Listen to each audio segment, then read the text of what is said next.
Welcome to Pod Apostle. Help us build the kingdom of God. Like, subscribe, and share. So when you hear this gospel read, you got to be honest with me, honest with yourself, really.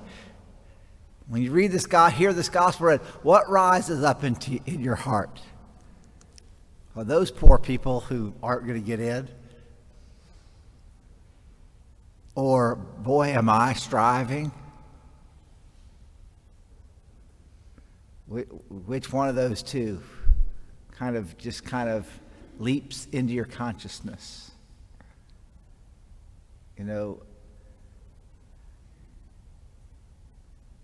strive to enter the narrow way. This gospel makes it so clear that there are people who think they're entering the narrow way who aren't.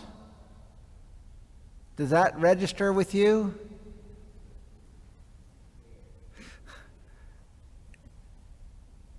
And so, you know, I mean, I won't say, I hesitate to say this. Lord have mercy on me, a sinner.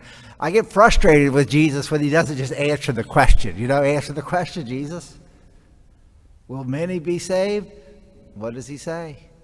Strive to enter the narrow way. Because there are many people who think they're waltzing in, and they're not. It's really rather sobering. And so today, I mentioned a guy in the homily on the weekend named Malcolm Muggeridge, and I was interested in how he got to know Mother Teresa and this and that. And so I did a little research, and I found he wrote this book called Something Beautiful for God. And it's short, and I read it. I listened to it yesterday. It's only a couple hours. I had to drive to Biloxi and back, and so I listened to the whole thing. I shouldn't say the whole thing, most of it. And man, was it humbling and encouraging. Humbling and encouraging, because Mother Teresa's she is like sold out for Jesus. I mean, to listen to her talk about how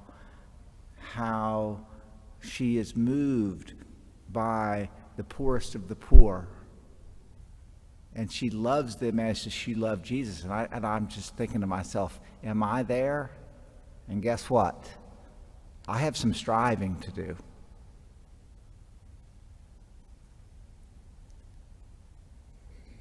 You know, when I was reading this gospel this morning, that's what was kind of on me. And she asked the question about, do you really want to be a saint? You know, what are you doing about it? I mean, a saint. And I think about how Mother Teresa, how her power to draw people to Christ. So today, we hear Jesus say to me and you, strive to enter the narrow gate. For many, I tell you, will attempt to enter, but will not be strong enough. We ate and drank in your company. We received Holy Communion many times. Every day, we ate and drank in your company. We heard you teaching. And so, it's a challenging gospel. It should be anyway.